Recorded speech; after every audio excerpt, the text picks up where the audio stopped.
Sasakay na tayo ngayon dito sa boat lantern. So ilalagay na natin sa tubig ito. Okay, so nakasakay na tayo dito ngayon. So nakapag-urog na tayo ng candle sa tubig. Ganyan nga. Ang ganda dyan. Ang daming mga ilaw. Colorful.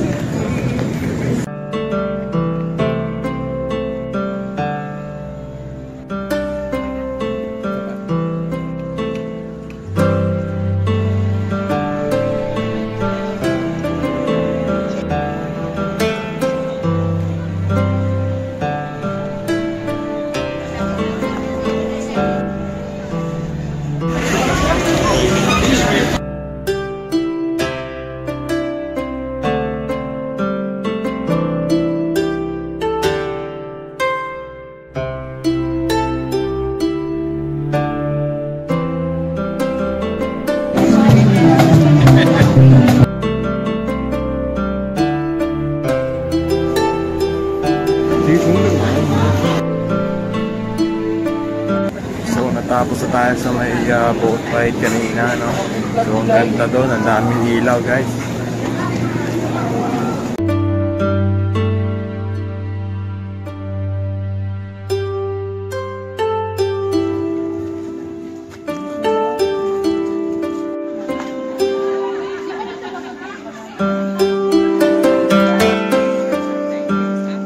Mas maganda dito mo ilakad guys pagka gabi, kasi pagka gabi maraming mga nakailaw na lantern.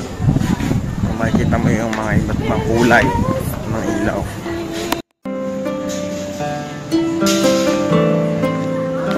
So kakain tayo ngayon dito sa Mobka. Sabihin may chicken rice kasi maraming tao.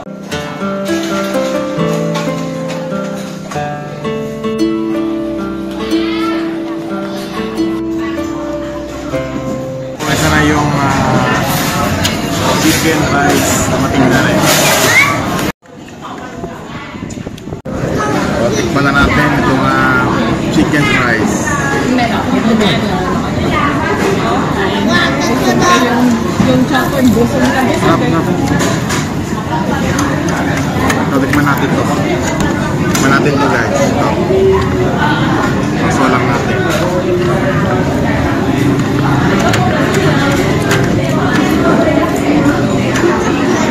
Hindi ko naubos yung kanan kanina.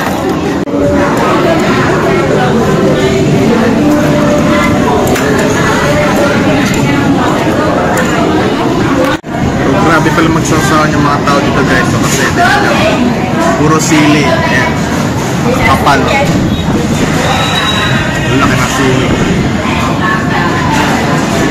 So mahilig sila sa mga manghang na pagkain. So anyway, matatapos na tayo. Ito yung uli natin kain.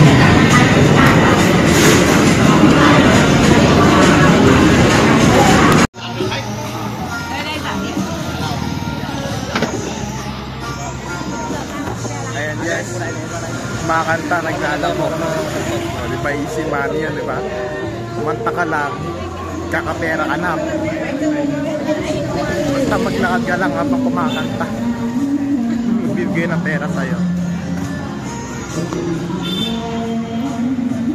Nandito lang ngayon sa may Hoi An Roastery.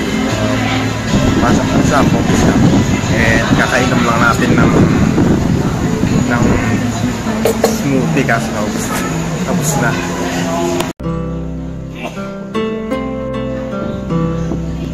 So ang ganda dito guys kasi pwede ka tumambay. Napaka simple ng loob. Very aesthetic. Kung nagpunta kayo guys, I recommend dito kayo magkape sa Hoi An Roastery. Anyway, tapos na tayo.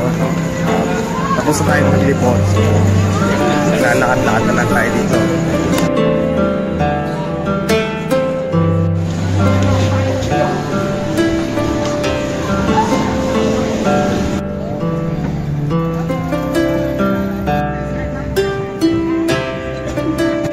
ang ganda dito. Daming mga ilaw, daming mga lantern, daming mga boat lantern.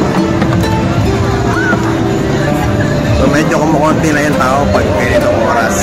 So it's 8 p.m.